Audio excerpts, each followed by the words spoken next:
welcome to Ladies Talking Leafs. I'm Chris. And I'm Sil. And it's our 50th episode. Yay! And we thought it'd be good to start off the show by giving our new listeners some background on our show and who we are. And it'll be a little bit of a refresher for our regular listeners. And of course, we thank all of our listeners for tuning in. That's right. And yes, thank you so much. You all have made the last 2 years much more bearable for us. Let's just say that.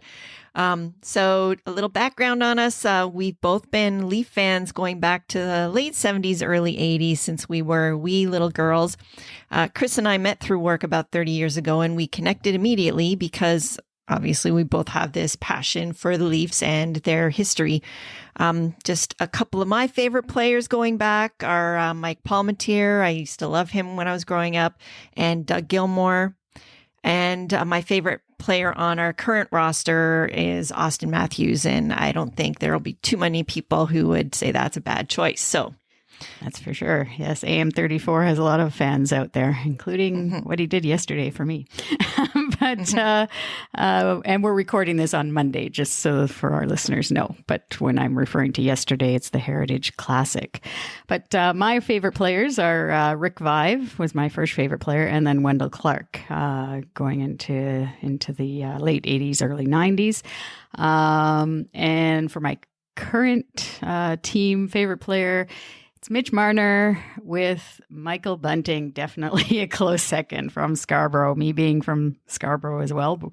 And so in 2019, we decided to launch Ladies Talking Leafs. We thought at the time, for quite a while actually, that there really isn't any female representation when it comes to a voice for the female Leaf fan. So we started the show with one show a month, and now we have two shows a month, the first Wednesday of the month, and then 2 weeks into the month, also on a Wednesday. So you can find us on your favorite app, Apple, Spotify, Google Podcasts. We're also on Facebook, podcasts, and YouTube. After listening to our show, we would appreciate it if you could leave us a review and a rating. Both Apple and Spotify have a listener option to leave a rating or a review, and it's really important to us because we want to hear your thoughts on the show, and it'll also give us exposure as a source for Leaf content. We also launched our new website this year, ladiestalkinleafs.com, so you can also check that out too. We have videos there when we were on guests on Hockey Time Machine, and you can find out more about us and the show. And we'll be updating the website with new content more and more as we get into it. Yeah, so the first thing we're going to be updating it with is we're going to be doing some book reviews related to the Leafs, and we could change it up with reviews on other books that are related to hockey. So look for this on our website later this week. So we're definitely going to be adding more and more content there. And I think the book reviews will be an interesting ad for you guys to check out. Yeah. So for a hint for our listeners, the first book report is one of my favorite players. So you have a choice of Rick Vive or Wendell Clark. Yeah. So anyways, it's always good to get a snapshot of a book in case you're interested in maybe reading it, or if you have a friend who's a fan and you think that they might like it also. So now it's time to get into the show. Let's just say it's been an interesting couple of weeks for the Leafs and us fans. So as usual, we're going to start with the good, the bad, and the ugly. Then we're going to roll our Ladies Talking Leafs highlight reel. And in our third period segment, we're going to get into the upcoming trade deadline and what we want and hope the Leafs do on March 21st. So without any further ado, let's talk Leafs.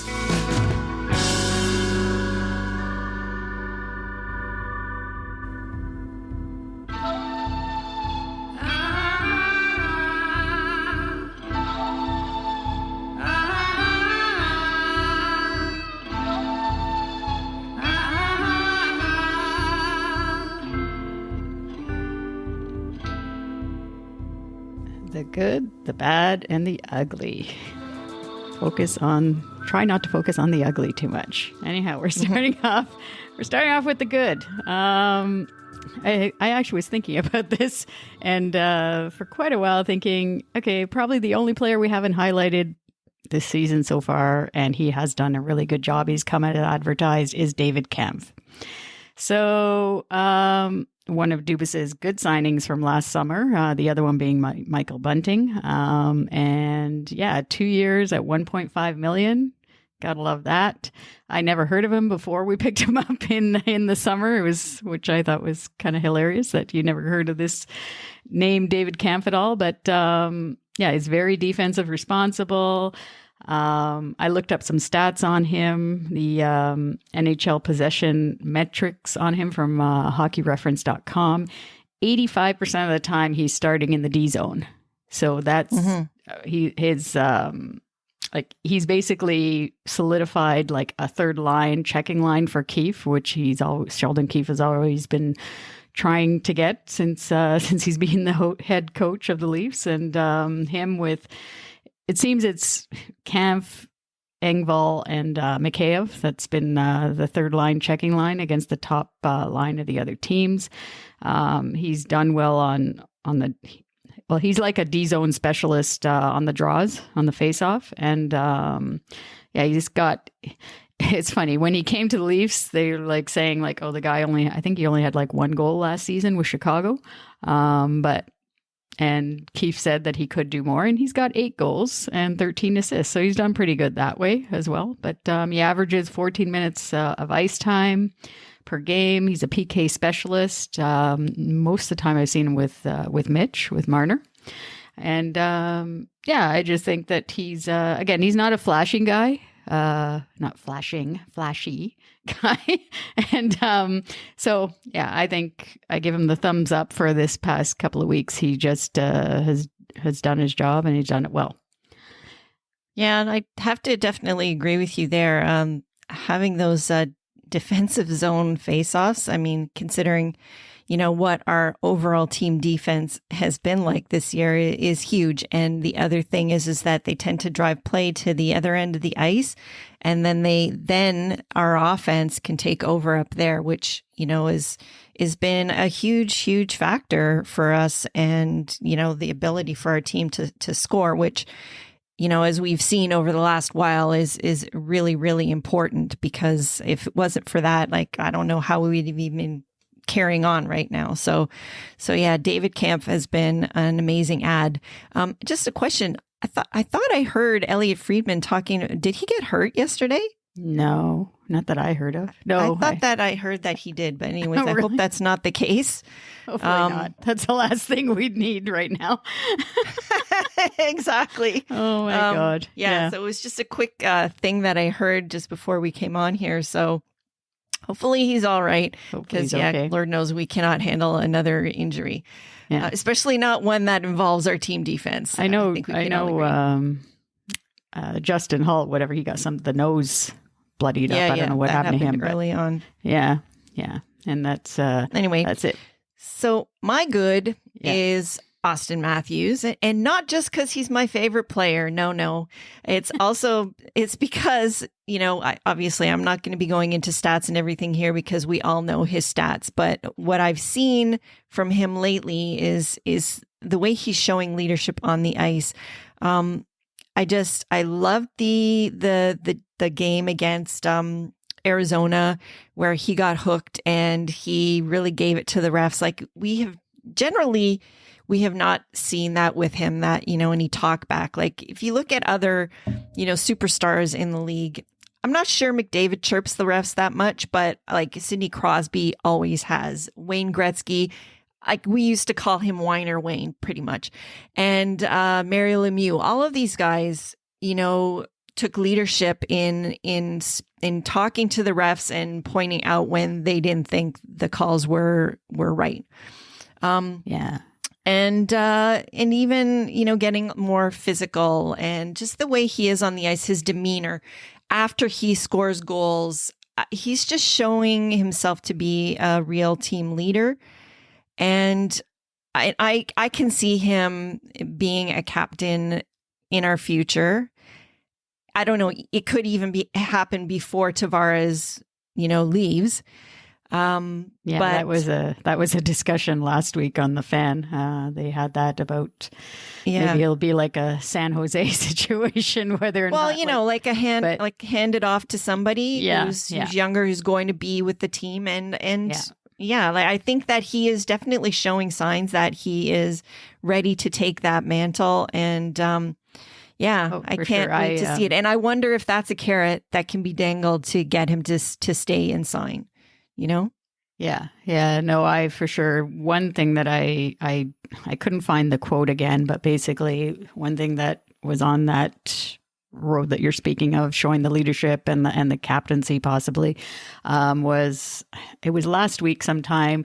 He basically said through the media, he's like, we got to start playing against these he didn't say lower teams, but the non-playoff teams. We got to start showing a little bit more grit, or start like playing the way we can against these teams, and basically saying like we should be blowing them out. And that, to me, saying that out to the media is something different than just saying it within the room. And totally. And when I heard that quote, again, it was in a better way that he did it. That definitely showed the leadership to me. And I said, yes, that's what we want to hear. And yes, that's more like captain-like material there. So yeah, I'm happy he's coming out and saying those things to the media too.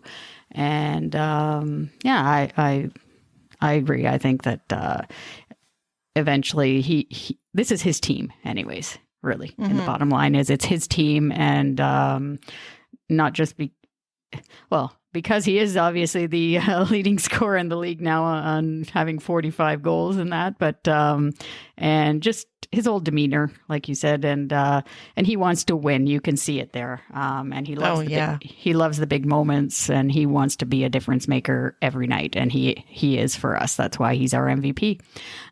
Do you think that it, like with the whole potential captaincy thing, do you think they could do it sooner than later? Like depending on what happens this year? I mean, I don't know. Is it still too soon? Yeah, still too soon. We have to wait to the end of the year and see what happens. Well, no, I mean, obviously it's not going to be in the middle of this year. No. Yeah. But I mean, for next season, I just wonder like how soon they would, pull the trigger on something like that. Anyway, it will be interesting to see. That's a very touchy, kind of difficult situation there. But yeah, that's true for a whole lot of reasons. Yeah. Hometown boy and everything notwithstanding. Yeah. It's another show that we can talk about that too. Another topic for another time. Yes. Yeah. Okay, so let's move on to the bad then. So what's your bad, Chris? So my bad is no killer instinct. It's kind of leading into the ugly, actually. But there's no, to me, I mean, other than Auston Matthews, there's no it factor on this team right now. They have not, as a group, they haven't got that killer instinct built yet. And I mean, I looked up Brendan Shanahan's after the playoff loss and their season-ending media availability. I looked up Shanahan's quote here, and he says, I'm just going to read it. He just said, there's a killer instinct that is missing that we need to address, whether that's externally or just figuring out a way for our guys to get over that hump. That's something we have to address, certainly as a team. And we have to really be honest with ourselves, and we have to figure out a way that we can support the players and get them over that hump. And then Sheldon Keefe, after that says, there's an identity piece that goes with the killer instinct, and that's something that can be cultivated throughout the season. I thought we had done that for last season and done a good job of that in taking control of moments. And and that's all he said there. But throughout the season was the key there. I thought to myself, well, we're almost at the end of the season now, the following season, and have we built anything? Still, I don't as a group for killer instinct. I don't know. I mean, maybe a little bit at times during the season, but I just don't see that we have it. And it's almost like, especially because to me, the killer instinct these past 2 weeks, we would have won all these games against against these non-playoff or close to non-playoff teams. And we didn't. Which leads me into the ugly, but I'm not going to get into that yet. Mm-hmm. So, I just don't think that when it comes to the coaching to get this killer instinct,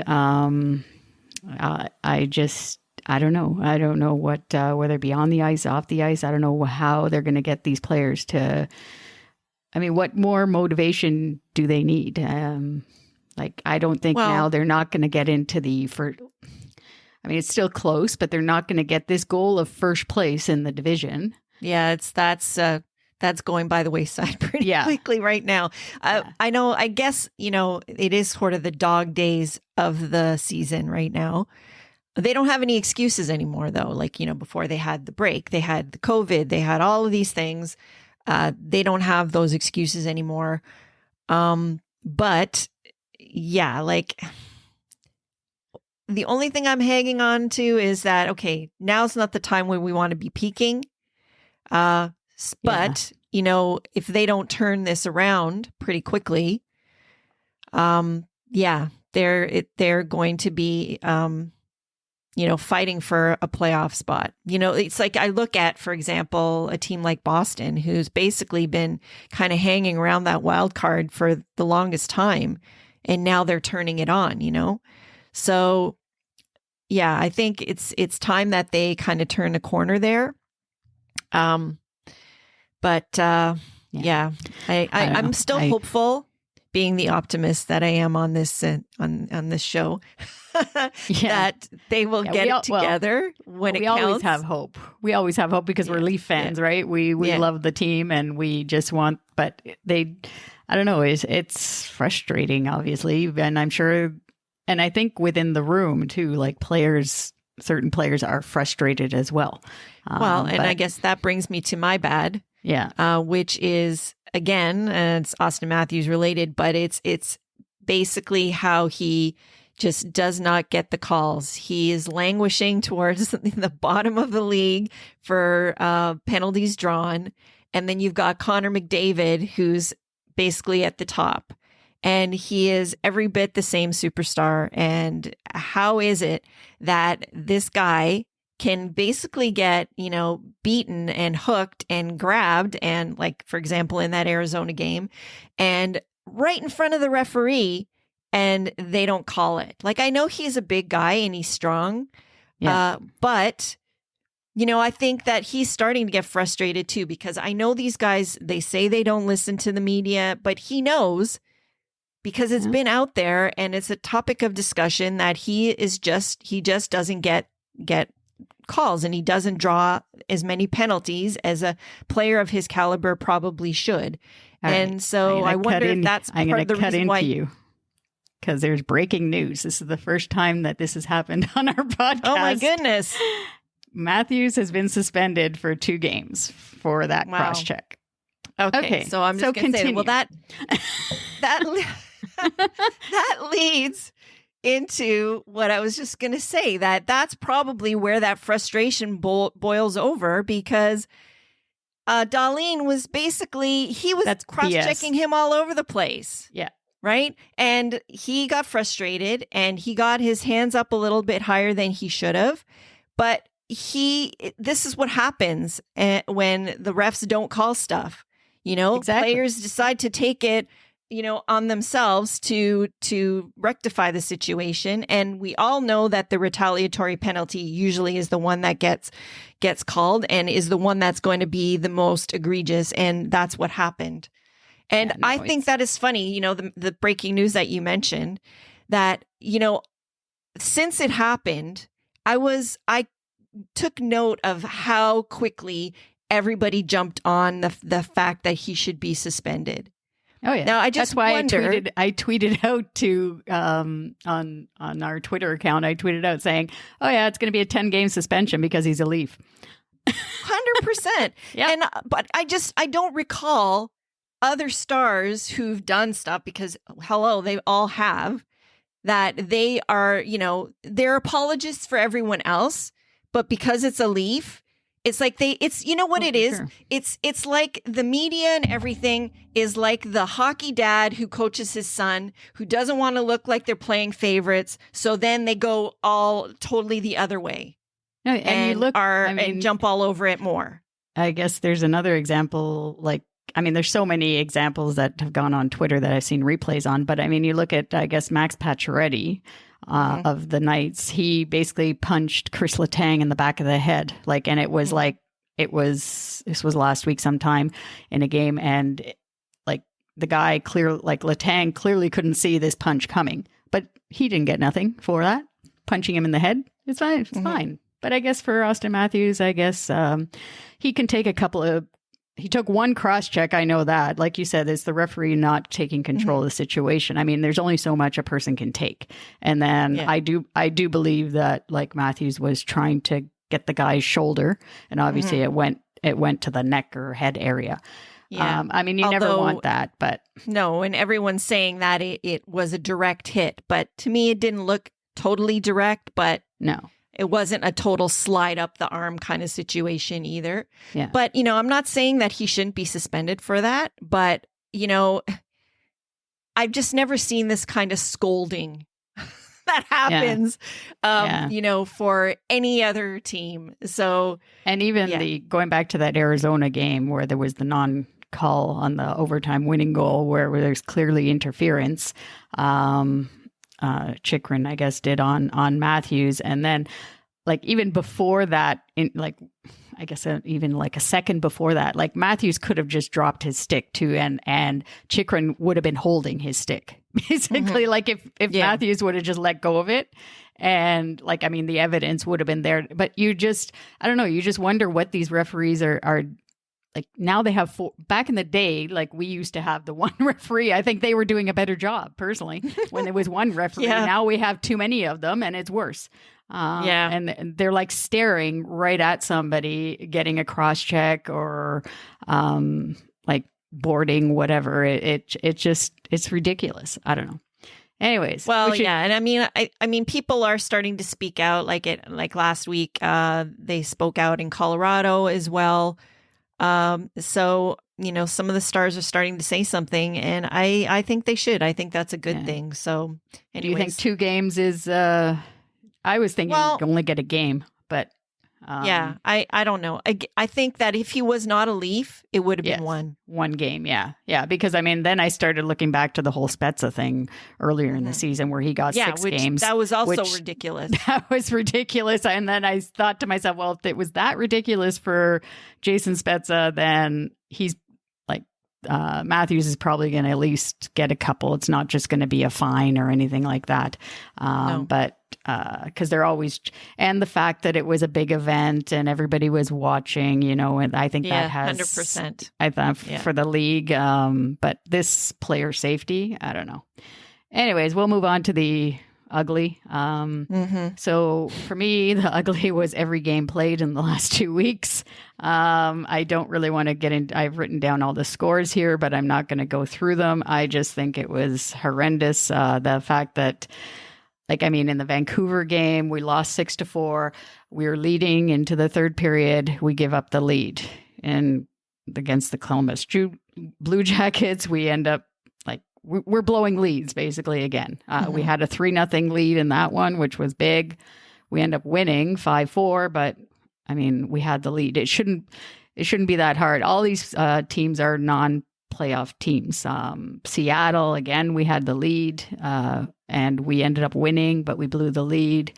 And then, of course, there's this Heritage Classic game that we played yesterday against the Sabres. And one thing I will say about the Heritage Classic, I did like the players' intro with their coveralls on. And I thought that was really cool. On a positive in the ugly segment here. I thought that was all the stuff that the players did beforehand, and just the entrance and that. And I like Marner now has this agreement with Oakley sunglasses.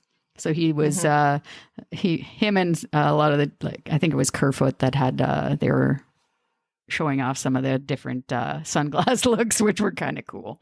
But yeah, I actually liked Shani and Dubas's little matchy outfits also. They looked very sharp. Yeah. But But they didn't look happy. yeah. They were well-dressed, No, unhappy that's men. for sure. Yeah. They were very straight-faced. And I mean, in the last 6 straight games, they've allowed 4+ goals, which is kind of leading into what you wanted to talk about. That's right. I mean, it's okay. So obviously, the goaltending has been ugly for a while. Yeah, that's basically no shock. I'm not breaking any news by saying that. But I just think that, it's one of those situations where if you keep trying to do the same thing over and over and over again, expecting a different result, that's the definition of insanity. So it's no wonder we're also insane about this. But I'm looking at the coaching now. One thing I was thinking of is that, Freddie, if we're going back to him, was so steady for us for a long time. Then Steve Briere comes in and things are not as steady after that. And I'm kind of wondering if he has, some responsibility to take in this matter, because if you look at Freddie now, he's doing quite well and has gotten his game back. I think that, Keith said something about, when they're talking about Mrazek, about, they have to support him to help him get his game back. And that's a big part of the coach's job. With that also is the coaching of the defense, because the collapsing that, and I don't know if it's that the players, if they are trying to coach them properly, but the players just don't trust the goalies right now, in particular Mrazek. So they're doing crazy things like collapsing in front and not taking the right man and not getting, taking the body and trying to get their sticks in, but it's not working. Yeah. So like at some point, the coaching staff has to support these players better. And if you've got a struggling goaltender, what are they doing to help him get his game back? Yeah, because it's been more than long enough now that they've had time to try and get his game back since coming back from injury. Mm-hmm. Like he came back in January, and I just I don't know. I really don't know with this goaltending situation, what's going to come of it. We're in tough with obviously the salary cap, and this is really. I was listening, I think it was on The Fan and Elliot Friedman, like you mentioned earlier, but I think it's really put a wrench in a situation that Kyle Dubas didn't think that he'd have a problem in the goaltending. And I don't know. But then, like Mrazek, I mean, I wasn't a fan of the move to begin with. We've said it before. Yeah, I remember that. I was thinking about that before we came on here. Yeah, I mean, I wasn't a fan in the summertime when that happened, but still, I think now, like, he's not as bad as, and I don't even think like the pressure that comes with being a goalie for the Leafs, like Freddie was great with that. To me, he was the type, he had that demeanor that he could handle it, and nice and quiet and steady Dane there that he is. And he just did his job as good as he could, and he did it well in my opinion anyways. But this guy, I don't think he's realized how much, and now with Campbell being out, like it's even more pressure on him, and the fans getting on him doesn't help that, I don't think, too. No. On top of it all, but I mean, although, I mean, we have seen fans get on goalies way worse than either of these guys have had. So, like, let's just say that they're not getting beat up as much as some people would like to think. Yeah, but for sure. I mean, what are you gonna like as a team? The only way to get around it, really, although that goal yesterday, the one that was an odd angle goal, the which ended up being the game winning one for the Sabres, was awful.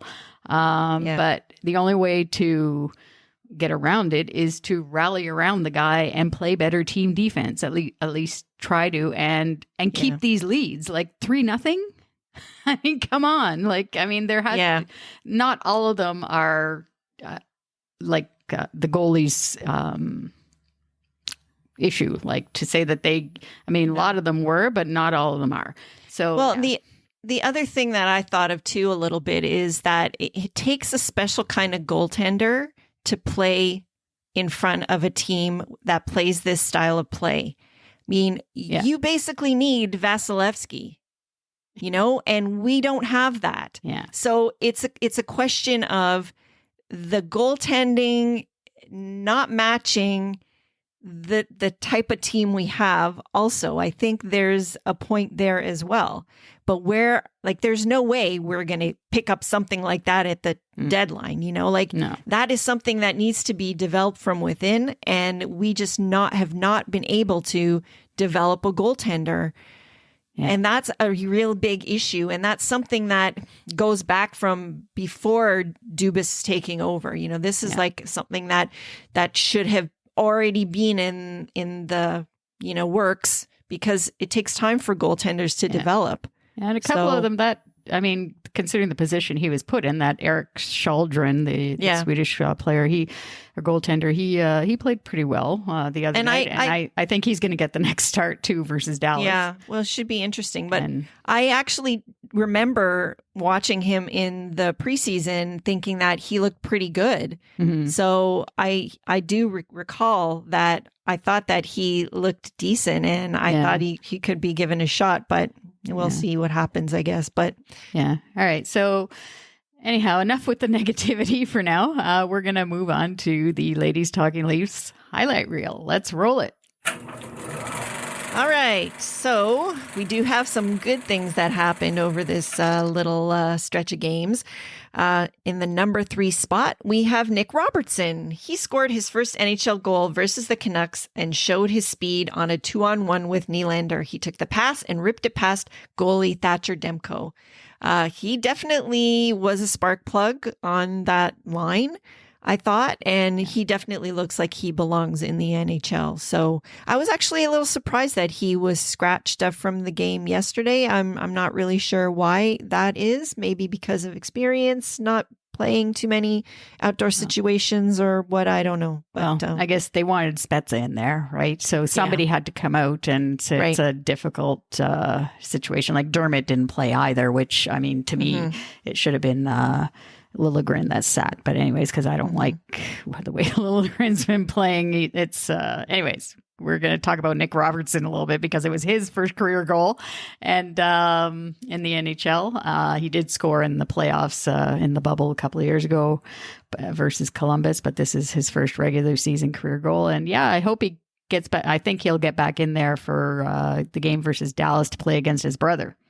So that should be interesting. His brother's been lighting it up. Man. Oh yeah, Holy cow. 2 games in a row with a hat trick. That's unbelievable, right? Maybe he can tomorrow night he can lay off of it a bit. Nick can ask him to take it easy and let Nick score some goals on it. But yeah, it's great for the kid, and you can see the excitement that he has and the energy he brings on that line, and it's definitely, he needs to play further up in the lineup, like he was on the fourth line for a bit. He's wasted down there. Yeah. All right. Okay, so number 2 we have in our Ladies Talking Leafs highlight reel is Wayne Simmonds' 1,000 games celebration. That was a very special night before the game versus Seattle.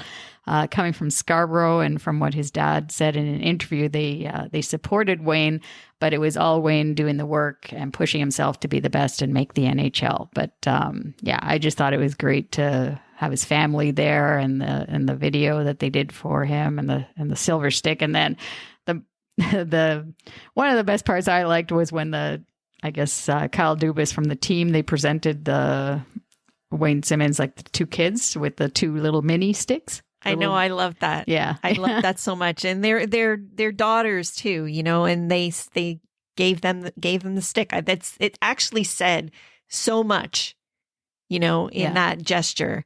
That the Leafs, Montreal's always been the class, the standard when it comes to celebrations and stuff. I thought the Leafs did a really, really good job with this one. And I loved that moment. I thought that was so sweet. And the other thing that I loved is how they talked to teammates from other teams that he was on. And they sent him messages that they posted with that video. And I really, really thought that was a nice touch also. And I loved too, but one thing I loved and didn't love, I love those T-shirts that the team came up with, the players. Yeah. I didn't love that they didn't give us exactly. Yeah, they should have, because the Raptors give T-shirts exactly to everybody for every little thing. Like, how come they can't give us a T-shirt? Jeez. To say that it like we were there on that night for his 1,000 game celebration. Like, I don't know how they don't think of these things. The marketing team there at MLSE, anyways. Who's number one? All right. Well, number one is no question Auston Matthews versus Columbus, scoring his 40th goal of the season on a wraparound and getting it past goalie Elvis Merzlikins. He ties Daryl Sittler with his fourth 40-goal season in franchise history. And of course, since then, he's potted another 5. And no short order, he should be at the 50-goal mark. Well, I guess a couple players might catch up to him a little bit now over the next 2 games. But honorable mention to Matthews' attempt at the Michigan versus the Canucks and Thatcher Demko as well, because we thought that was a really good try. Yeah, that he almost got it in there. Almost got it. Yeah. But this guy is just amazing. I mean, the fans really need to appreciate what we're seeing here. It's been a long time to have a superstar like this on the Toronto Maple Leafs. Like, it's just insane what he's doing, and we really need to take it all in. I hope a lot of the listeners out there are able to actually see him live too, because it's just amazing when he's on the ice, like what he does. And we sit. Normally our seats are a little bit farther up, so we're witnessing his greatness from farther away. Can't imagine what it is like down closer to the ice. Actually, speaking of that, well, we can because we have witnessed that when we were on some of our road trips when we actually get to sit closer. Yes, we had our one wonderful moment there in Vegas. That was great. But one person, actually, Gord Stellick, mentioned on the Fan after the game yesterday, he said that there was some suggestion that if the platinum seat people don't get to their seats by the end of the first period, it should be MLSE should make a rule to say that people from the upper bowl get to go and sit down there. Oh, yeah. If that happened, they definitely would get back to their seats quicker. Exactly. That's for darn sure. Yeah, because it looks horrible with all those empty seats. Again, going back to that usual thing. But yeah. So, he's definitely worthy of number one. For sure. Yeah, he's definitely having a great season. And for us, there is no doubt he is going to get 50, as we just said, and possibly beat Rick Vai's franchise record for goals also. Yeah. Anyway, we could go on and on about AM34 and his greatness, but we've got to get into the trade deadline discussion and our segment, the third period. Yeah, so it's going to be lots of fun. Not quite what we were expecting to be, maybe looking for a goalie. But anyways, I have to admit, first of all, on trade deadline day, I always take the day off work, hoping for something big to happen. And normally it hasn't happened in the last few years, but we've been pretty quiet when it comes to the trade deadline because on our show, because things are always changing. So we've kind of, it's a week away now. So we've kind of left it to this episode of the show. And a month ago, if you would have said that the Leafs need to look for a goalie, I would have not believed it. And I still don't. So, but what do you think, Sil, the Leafs need to address the most at this deadline? What's your number one thing? Oh, definitely number one, beyond a doubt, is still D, for sure. Yeah. We need somebody more experienced that can, basically move people from in front of the net, without, causing any damage, but strongly net front presence. Yeah. Because right now the guys that they have doing it are all they're doing is screening the goalies, which make their job a lot harder. And they're not actually, basically screening and putting pucks into the net for them too. Yeah, exactly. Because they're not in the right position. Yeah. So there's all these basically, tipped in things that are going off of our people. It's not a good look. Definitely defense is huge. And, it's interesting, we harped on Jake Muzzin all season long about how bad he's been playing this year, which he has not been great, but it's a huge hole. Yeah. Like that's how bad things are. That really says it all. Yeah. Yeah. You know? The fact that you notice him this much now for how long he's been out, a few weeks, and they're really missing him, regardless if he was at only 50%. Yeah. He made a difference. And yeah, I have to agree. I mean, a lot of my choice was D as well. And even though we did get Lyubushkin, which is... No, and he's been good. Yeah, yeah, but we need somebody else that can play top four because unfortunately for me, Liljegren and Justin Hall don't cut it. No. Definitely not Liljegren playing with Riley. It's just not working. I was a guest on, or we were a guest on the show for a Leaf Talk with Mike in Buffalo. If the listeners out there know him, Mike Augello, I think is the last name. I got to get this right. Anyhow, he on the show, somebody came on and said that the Riley is the one that's really causing the defensive issue, and I'm like, no. I'm like, if you look at Liljegren, like he needs to adjust to the way, like they need to have more communication, better communication between the two. Let's just say that. But yeah, so it's Mike Augello is his last name. That I was on the show on the Leaf Talk after the game versus Arizona. But yeah, that was on Twitter Spaces. Yeah, and we just talked about that pairing, and it's just I don't know. They got to find somebody for. I mean, this is Liljegren's first full season too. To be up on the top pairing with Riley, is a little bit too much in my opinion. I agree, and this I wouldn't say that it could never work, but it's not a Band-Aid solution that you should expect to work with a really inexperienced defenseman and try to mesh their styles. You know, this is like an off-season training camp type of move. Yeah. That shows how desperate Keefe is. Yeah. You know, if that's what he's going to, obviously he doesn't feel like he has many options. Yeah. And they've tried him up and down. So. Oh, yeah. No. And then Justin Hall they've been okay with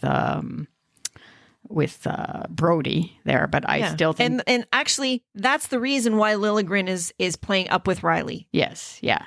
Because Justin Hall is, you know, much more experienced. He's not a young guy anymore, and he still needs to be shielded with a player that is much more defensively capable. Right. So from all this discussion that we just said, it just shows that we need D. We need a defenseman at this trade deadline. 100%. That is that can do, as you said, in front of the net, clearing it.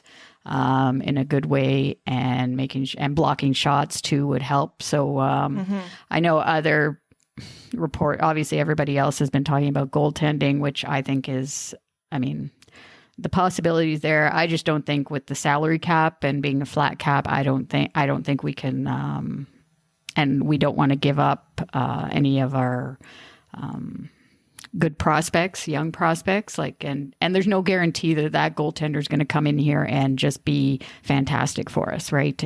So I just think we got to go with what we have. Play even that Joseph Wall played well in those few games. He's come back from injury now in the few games he had with us earlier in the season. So if Källgren plays okay, like that's good. Give him a few games. Bring up Joseph Wall for a few games. In between, hopefully Mrazek will get his confidence back, but the team needs to come together and play better defense in front as well. So what do we got for and for a forward? I don't think. Some people are saying that we need more offense, but I don't. Well, and I have actually heard that they also one of the areas that they could look to bolster is the fourth line. Strengthening that a little bit. Yeah. You know, potentially, but that would be like more of a fringe type move. Yeah. If they did that. As far as looking at goalies, I mean, I don't know. It is definitely a need, but the question with that is, who are you going to get that's going to be any better than what we already have? Exactly. Yeah. Like, the two names that I have here that I've heard recently are this Anton Forsberg in Ottawa. Again, and he's got a salary of $900K because, again, we have to look at the salary cap and as to who's coming in, who's coming out. He's 29 years old, I got here. But he's a UFA, and Dubas has said he has no interest in trading for a rental. Like to trade, and especially like to trade his number one pick specifically too. Not that these goalies would be number one picks, because that would not be the case. But he doesn't want a rental for this year's number one pick. So except that might have been before things have gotten even worse. So he might be pushed to the fact that he might have to the other do guy, something that he doesn't really want to do. Yeah, the other guy, which he basically stoned us in Arizona when we played down there, was becoming the next Marc-Andre Fleury, is Karl Vejmelka, who beat us and again, he's a Czech goalie, 25 years old, again, $900K. As a salary, he's a restricted free agent. And then there's Braden Holtby, and he's signed at $2 million for this year. He's 32 years. He's only 32 years old. I was surprised at that, but he's played pretty good. He's had a record of he plays for Dallas. We might see him tomorrow night. I don't know. But he's got 10 wins, 10 losses, .913 save percentage. So he's actually been pretty good. Out of the three, I'd probably take him because he's won a Stanley Cup. Yeah, except I do also remember him in other playoffs past where he was not that great and reminded me a little bit of, the knocks that we had on Freddie, not keeping in that one last one that we need saved. Yeah. So again, there's no guarantee. That's why I don't think we should really, that Dubas should do that. I think he should be addressing the blue line a lot. But what do we think? Who do you think? Like for D, who do you think that we should be getting? Like the one person that I've heard, obviously, like I'm wondering about, somebody from Anaheim. So we've heard, talk about Josh Manson, but also Hampus Lindholm. He, I think, is probably like the number one target that they would love to get. He's got 22 points, 5 goals, 17 assists. And he's an even plus minus. He's around that 28-year-old range, so it's a good he's a little younger than age range for where our team is right now. I was I mean, out of the two, again, it is Anaheim. I was looking at two. I'd prefer Manson just because he brings a little bit more grit, I think. Although Lindholm, he does play on the PK too. Apparently he does. He's really good that way. But Manson is a right shot D, so I think he would pair better with Riley that way. But in both cases, both of these guys have high salary caps, so there would have to be like a third team involved if something happened. Either that, or they'd have to keep some salary. Yeah, and they're both UFAs, so again, it's going to be a rental probably because I don't think we could have the money to re-sign either one of them. So, but those are the big names, I guess, that are coming up. One guy, through some research, one guy that I found that was interesting that is much younger, but is on Columbus. His name is Andrew Peak, and he's 23 years old, right shot D. He signed for another year at $787,000, which is right in the ballpark of what Kyle Dubas and Brandon Pridham sign. And basically, he's physical. He has 140 hits and 122 block shots this season. He could replace, in my opinion, Hall or Dermott. But he's more of like a steady, just a stay-at-home defenseman. Yes, he's only 23, so he's young. But I don't know, I was kind of interested in that, being that he's that type of stay-at-home defenseman that I think bringing him in, not to say that he would go right on the number one pairing right away, but you'd put Brody back up with Riley. And then when Muzzin comes back, I just thought, this young guy could be kind of go under Muzzin as a number 4. And do you know, is he like a homegrown prospect for them? Like, is he one of their draft picks, or did they pick him up I don't somewhere else? That I don't because know. that makes a difference too as to how available somebody like that would be, given that they're so young, right? Yeah. That one I didn't look up, but I don't know. I'll look it up now while we're going on here. But yeah, so he's a guy that I thought was interesting. And then in Chicago, there's been talk of this Calvin DeHaan. He's a little bit older. He plays both left and right defense. But again, his salary, he's 30 years old, but his salary is $4.5 million, and he's also a UFA. So again. Well, I mean, if they're UFAs, depending on what the prorated amount is for the rest of the season, it probably could be doable, but they wouldn't be looking to sign them after. It would be like just clearly just a rental situation. But like you said, I think he would prefer to not go the rental route if he doesn't have to. If he doesn't have to, yeah. So, yeah. But I mean, they're going all in this year. That's the thing, right? Yes. Yeah. They say they're going all in. Every year from now, like for the next 2 or 3, they're going to have to go all in. So, yeah, because they're wasting another year of these really great players like Matthews, Marner, and Nylander, which we haven't discussed much at all, but he's not impressed me either the last little while. No, so he's definitely lost his, Mojo. Man on a mission. Yeah. He's not looking quite like he was at the beginning. No, exactly. So, and I think this Andrew Peak I think he is a homegrown. I think he was drafted by Columbus. He's been in the Columbus organization since 2019-20 was his first season with Columbus. So I'd be surprised, given that they're going to be kind of rebuilding, if they would give up on a young kid like that. No, it depends. Who's got an impact, right? Yeah. Well, we'll see. But yeah, so those are the possibilities that we think of for the trade deadline. It's going to be fun. And yeah, so we're recording this show, like I said earlier, on Monday, and the Leafs got 23 games left now. So the standings, we're still in 3rd in the Atlantic, only 2 points ahead of the Bruins. So yeah, we might be looking at a wild card spot. Never mind going after the first spot with because we have no more games in hand. So yeah. One thing that I had heard, which kind of, I don't know if it fits in this conversation here right now, but I heard Gord Stellick talking about this, back to the goaltending again, that our goaltending is the worst it's ever been since 1982-83.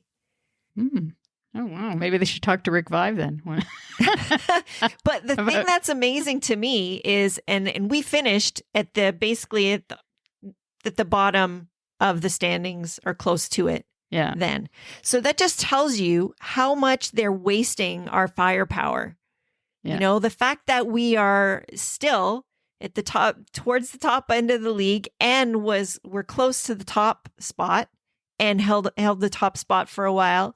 That is basically, we are at the point where they're not able to outscore how bad the goaltending is now. Yeah.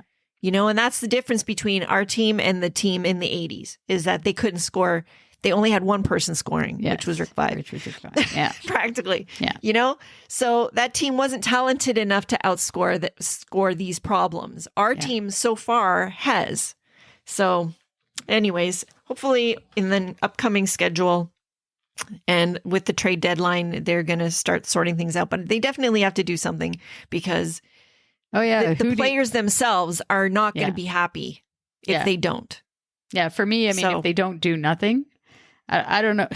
I look at it big picture. Like if Kyle Dubas doesn't do anything at the trade deadline, I'm like thinking to myself, is that one trade, if they were going to give up whatever they give up, let's say, a bigger thing, if it be one of the prospects like Matthew Nyes or Topi Niemela, which I've been told it's like a no-go for the Leafs. But if it ever I don't know, is that one trade going to bring us to the Stanley Cup final? I don't think so personally. So that's why if he doesn't do anything, I'll be a little bit upset, but not that upset, because our goal for us obviously is to get to that at least to the Final Four, and I don't know that they'd have enough by making just one let's say larger move.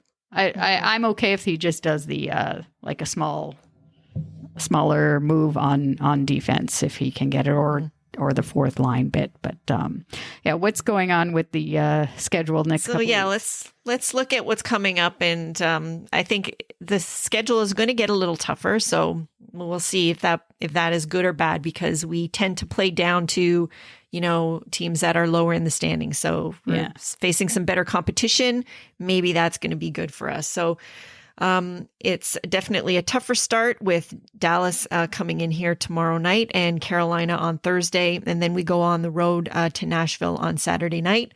Then there's a little bit of a break with the trade deadline on the 21st. And then we play a couple more teams that we should definitely beat, which is the New Jersey Devils and the Habs. Come on, let's just freaking finally beat the Habs, okay? Yeah. Talk about a team that is basically turning things around. It's like, it seems like that team, all they have to do is have a revolving door of coaches, keep firing a coach every year, and then they can turn it around. Yeah, that's about it. But yeah, no, I mean, Dallas coming in on the Tuesday, it's like they're in a playoff race basically to get in, and so they're definitely going to be going all out to win the game tomorrow night. And Carolina, of course, Freddie's going to be back again with a full house, so I'm sure he'll be on his game. He's right now he's number one in the league and for goalies and save percentage, so I guess he's not that bad, Leafs Nation. And but that goes back to what we were saying, is that I just do wonder, if it's the type of team in front of you plus the coach, who knows? Yeah, and then Nashville again, they're in a race as well in the playoffs race, so that's gonna be a tough game. And then I guess towards the end of March we have some big games versus division games versus the people we are chasing, the teams we're chasing, the Panthers and the Bruins, and then the Bruins are chasing us, so that will be interesting. And I'm still looking forward.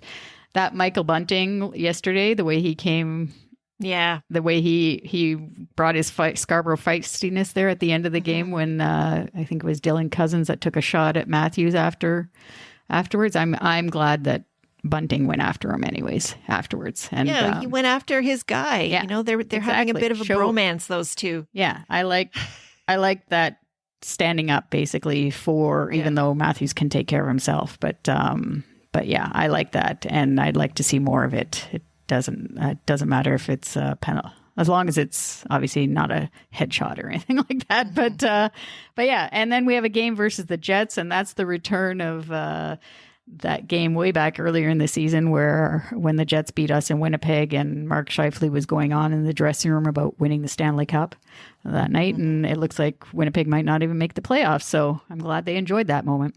And and then we go on the road to Philly, basically. And then we got it's a little bit longer actually, this schedule before our next show. We got the Florida Spring Games going back to back, April 4th versus Tampa and April 5th versus the Panthers. So we're really going to know a lot. Let's just say by the time we go to our next show, we're going to know a lot as to where this team is, our Leafs, where they're going to be placed in the standings. And let's just hope that the trajectory is going in the other directions. So yeah. Anyway, so they definitely could be a bit different when we do our next show. So what we might have one or two new additions in the lineup. We'll have a few divisional games, and it's definitely going to make it more clear with respect to the standings. Yeah. And another thing that could happen is that Auston Matthews could hit that 50 goal mark. Pretty sure it doesn't matter the 2 games. He's going to hit it. And that's going to be some night. I hope. I was looking at the schedule. It's probably not going to be at home that he does it. But anyways, it's going to be some. I wonder, like when Rick Vive scored the 50, I remember I was eating an orange at the time. I actually still remember it, Leaf fans. I was eating an orange and I threw the orange peels up in the air because I was only like 13 years old. So, yeah, so that's a story anyhow. And so we got lots to look forward to still. We'll break it all down on our next show. And one final reminder, just to be sure to leave us a rating or a review and let us know what you think of the show. It's very easy on Apple and Spotify. If I can figure it out, you can. And it's important for our show to get more exposure as a source for Leaf content. And we thank you for taking the time. And another way to help us out is by visiting us at Ko-fi, Ko-fi.com. You can follow us there. And if you choose to, you can support us by buying us a coffee. Everybody knows Chris loves her coffee. Yeah. Any donation goes towards helping us produce the show and making it even better for you. You can find the link to our Ko-fi page on our show notes or in any of our social media profile pages.